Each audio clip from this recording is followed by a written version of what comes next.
Supreme court ने speaker साहब और उस समय स्पीकर साहब भी बोपैया जी थे, ये निर्णय लिया कि उनके एक्शंस मैलाफाइड है। तो हम नहीं चाहते थे कि वही प्रोटेम स्पीकर, क्योंकि हमारी सोच ये थी कल तक जब हम सुप्रीम कोर्ट में गए कि जो कन्वेंशन आज के दिन लागू है, लोकसभा में भी लागू है कि the senior most member of the assembly as in the senior most member of parliament is the pro tem speaker.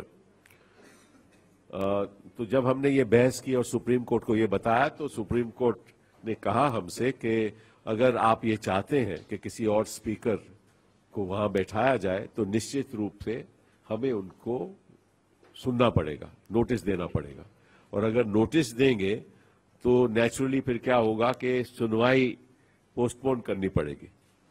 तो ये विकल्प हमारे सामने था कि पोस्टपोन करवाएं या अभी। हम तो चाहते थे कि 4 बजे तुरंत ट्रस्ट वोट हो, तो हमने कहा कोई बात नहीं, कोई प्रैक्टिकल सोल्यूशन ढूंढा जाए।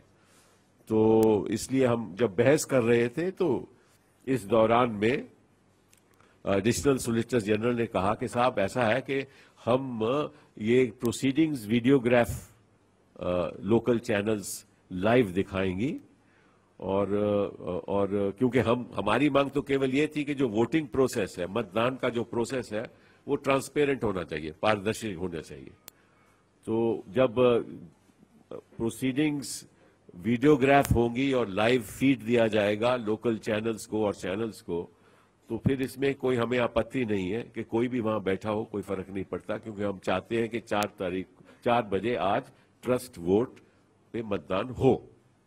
तो जब ये स्टेटमेंट एडिशनल सोलिसिटर जनरल से आई तो हमने कहा कि हम अपनी याचिका की कोई भी प्रेस नहीं करते, केवल इतना कहेंगे कोई और एजेंडा नहीं लेना चाहिए इस दौरान में। प्रोटेम स्पीकर कोई और एजेंडा आइटम ना ले, केवल ओथ एडमिनिस्टर करे और उसके बाद मतदान हो ट्रस्ट वोट पे और डिवीजन हो। तो उसकी नोटिफिकेशन तो आ चुकी है कि डिवीजन होगी और 4 बजे मतदान होगा। तो हमने कहा सुप्रीम कोर्ट से हमें और कुछ नहीं चाहिए, हम कोई अपनी प्रेयर को प्रेस नहीं करना चाहते। ये हमारा रवैया रहा और इस बात पे हम खुश हैं कि सारा प्रोसेस पारदर्शी तरीके से होगा और जो जीतेगा वही सिकंदर। अब सिंघवी जी कुछ कहेंगे उसके बाद। देखिए, इसमें एक बात समझना अत्यंत आवश्यक है। जितनी बातें हो रही हैं पिछले 4-5 दिन से, उनका मूल उद्देश्य क्या है? मूल उद्देश्य एक शब्द है, पारदर्शिता, ट्रांसपेरेंसी। उसके कई आयाम हैं। एक तो जो बैठे व्यक्ति वो निष्पक्ष हो, अगर उसकी निष्पक्षता में संदेह है तो उसको काउंटर करने के लिए कोई सेफगार्ड चाहिए। वो सेफगार्ड का नाम वीडियोग्राफी हो सकता है, उस सेफगार्ड का नाम टीवी रिकॉर्डिंग हो सकता है, लाइव फीड देना हो सकता है। तो अगर आप देखें हमारी जो प्रार्थनाएं थी आज की याचिका में, उसमें सभी प्रार्थनाएं एक शब्द में समावेश हो जाती हैं और वो शब्द है ट्रांसपेरेंसी, पारदर्शिता। तो जब हमारी दलीलों के दौरान स्वतः ये जब ऑफर हुआ तो निश्चित रूप से एक तरह से मैं समझता हूं हमारी ज्यादा से ज्यादा दलीलें मीट हो गई इस शब्द में।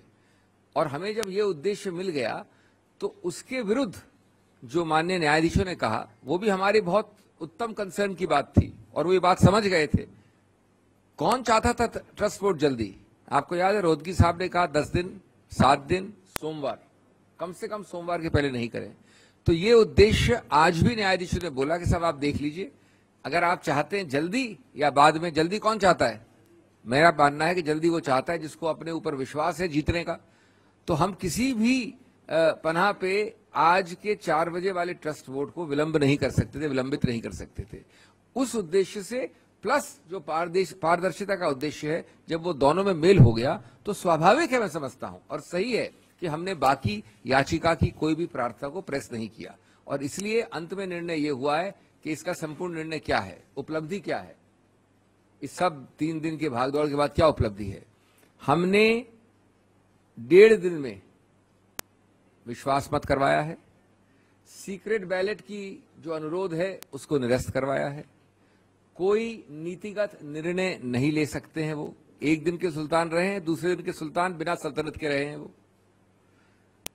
कोई और एजेंडा नहीं हो सकता और पारदर्शिता की पूरी सीमा है जब ये सब कुछ रिकॉर्ड होगा।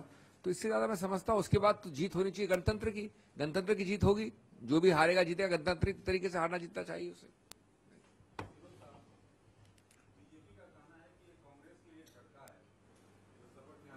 झटका कैसे है? वो तो चाहते थे कि 15 दिन के बाद हो, जैसे गवर्नर साहब ने अनुमति दी थी 15 दिन का, फिर मुकुल रोहतगी साहब ने कहा 7 दिन का दीजिए और फिर कम से कम सोमवार का दीजिए, और सुप्रीम कोर्ट का नहीं कल होगा और इस पे कोई बहस नहीं होगी।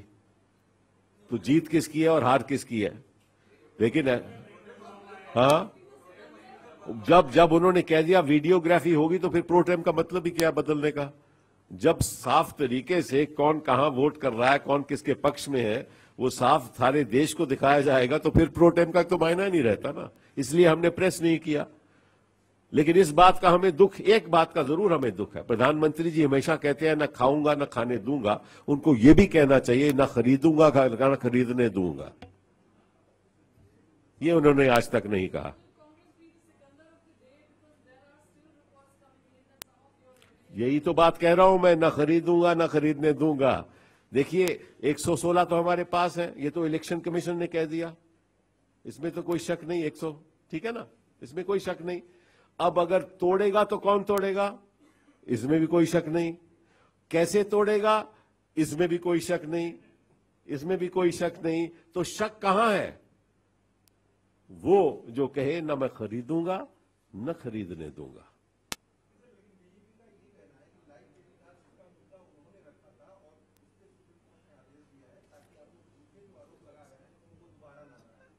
ये बात मान लीजिए आप, लाइव टेलीकास्ट का आज, आपके प्रश्न का उत्तर दे रहा हूं मैं, आज अभी हमारी याचिका के बाद, हमारी प्रार्थना के बाद क्यों ऑफर किया?